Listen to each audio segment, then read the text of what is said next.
नमस्कार, देवरिया की आवाज रेडियो केसरी से प्रस्तुत है स्थानीय हालचाल। पहले मुख्य हालचाल। नामांकन के तीसरे दिन 3 प्रत्याशियों ने किया नामांकन पत्र दाखिल।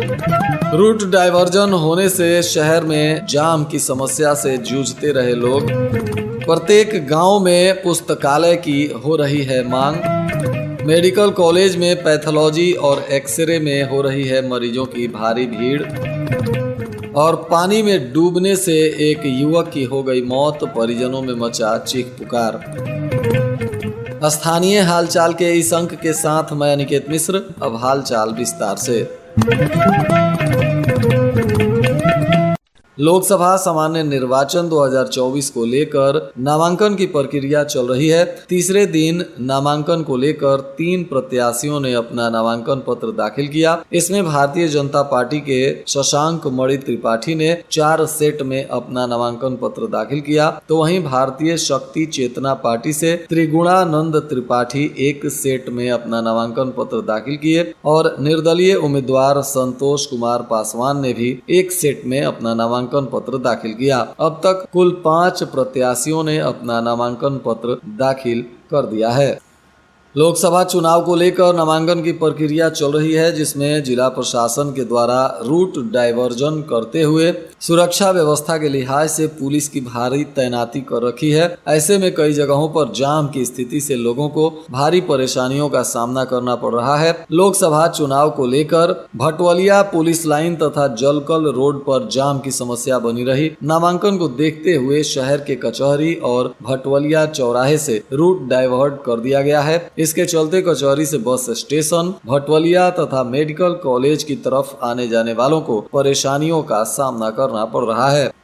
बैतालपुर क्षेत्र के बरनई गांव में स्वामी विवेकानंद युवा वेलफेयर सोसाइटी और युवक मंगल दल के तत्वाधान में स्वामी विवेकानंद पुस्तकालय का शुभारंभ हुआ। इस अवसर पर जीवन में पुस्तक के महत्व पर प्रकाश डाला गया। मुख्य अतिथि महर्षि देवराहा बाबा मेडिकल कॉलेज के assistant professor doctor Ajay Yadav ने फीता काटकर पुस्तकालय का शुभारंभ किया। इस दौरान उन्होंने कहा कि समाज के सभी वर्गों का पुस्तकालय से उत्थान होता है। आने वाली पीढ़ी इस पुस्तकालय के माध्यम से लाभ उठा सकेगी। आपस में बैठने, पढ़ने, लिखने से भाईचारा भी बढ़ेगा। उन्होंने कहा कि ऐसा पुस्तकालय हर एक गांव में खुलना चाहिए। इस प्रकार के पुस्तकालय खोलने को लेकर मेरा सहयोग हमेशा प्रशासन के साथ बना रहेगा।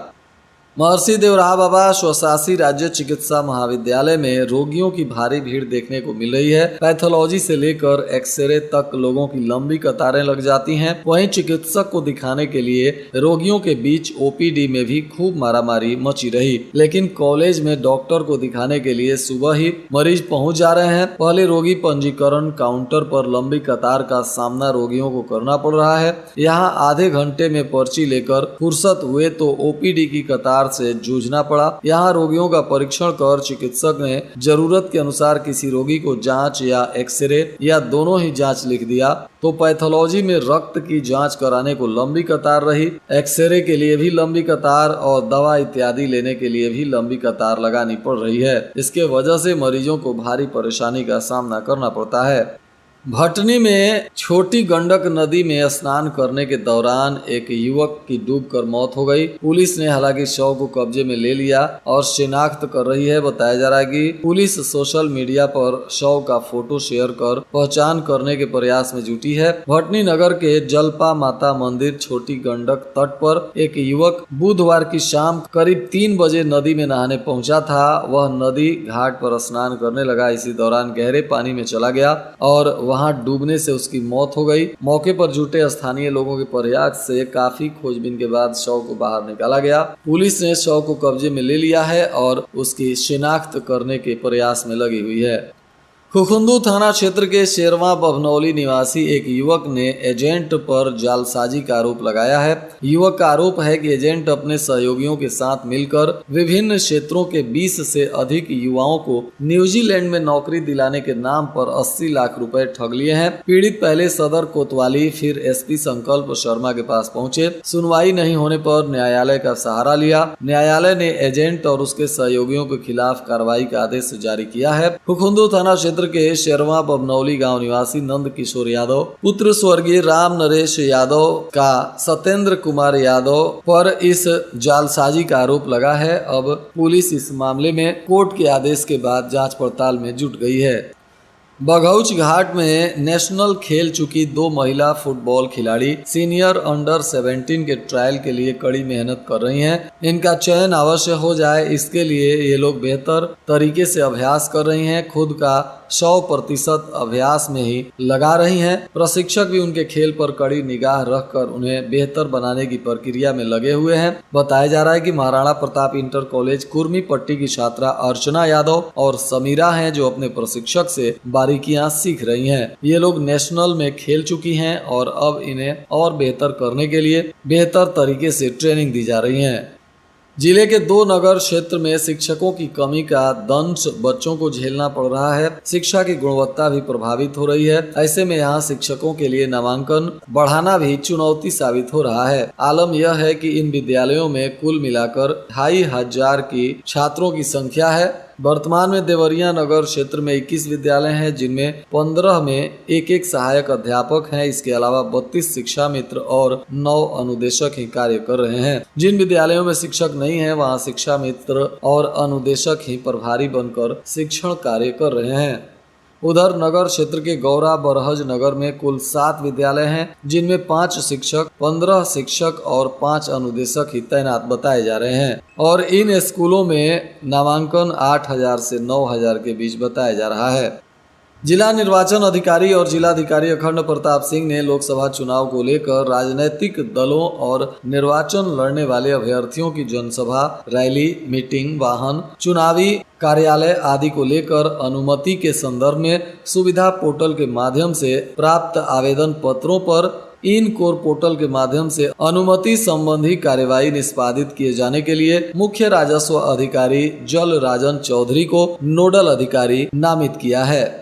महुआडीह थाना क्षेत्र के एक गांव में पिता की दरिंदगी की शिकार बनी 9 साल की मासूम गोरखपुर मेडिकल कॉलेज में जीवन के लिए संघर्ष कर रही है। घटना के दूसरे दिन भी उसे होश नहीं आया। वहीं पीड़िता के दादा की तहरीर पर पुलिस ने हैवानियत के आरोपी पिता के खिलाफ केस दर्ज कर उसे गिरफ्तार कर लिया है, जिसे न्यायिक हिरासत में भेज दिया गया। बताया जा रहा है कि महुआडीह थाना क्षेत्र के एक गाँव में पिता ने घर में सो रही 9 वर्षीय बेटी से हैवानियत की। घटना का पता चला जब मासूम के दादा काम से घर आए। बच्ची को खून से लथपथ और बेहोशी की हालत में देखकर उनकी चीख निकल गई। उनकी आवाज सुनकर गांव के लोग पहुंचे तो वहां का हालात देखकर सभी सन्न रह गए। उन्होंने वहां मौजूद आरोपी पिता को जमकर पीटा और पुलिस के हवाले कर दिया। अब पुलिस इसमें कानूनी कार्रवाई कर रही है।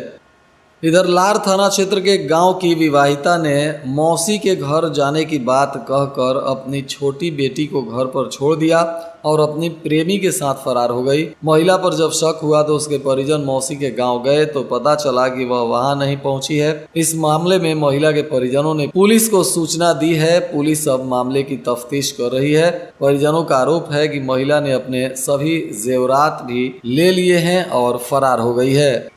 सलेमपुर में एक हृदय विदारक घटना सामने आई, जहां 10 वर्षीय कृष्णा ने अपनी सौतेली मां और पिता को एक साथ मुखाग्नि दी तो गांव के सभी लोगों की आंखें नम हो गई। दरअसल 10 वर्षीय कृष्णा के आंखों में लगातार आंसू छलक रहे थे। सुबह कालीचरण घाट पर सौतेली मां और पिता को जब एक साथ मुखाग्नि दी तो वहां मौजूद सबकी आंखें ढबढबा गईं। बताया जा रहा है कि कृष्णा की सौतेली मां और उसके पिता गोरखपुर के शाहपुर इलाके में रेलवे डेयरी कॉलोनी में फंदे से लटक कर खुदकुशी कर लिए थे। पुलिस ने कमरे से सुसाइड नोट भी बरामद किया। कोतवाली थाना क्षेत्र के भेड़िया चेरो गांव निवासी राम कृपाल कुशवाहा और उनकी पत्नी रेलवे डेयरी कॉलोनी में रहते थे। 2017 में पिता की जगह आश्रित कोटा से गोरखपुर रेलवे यांत्रिक कारखाना में वे भर्ती हुए थे।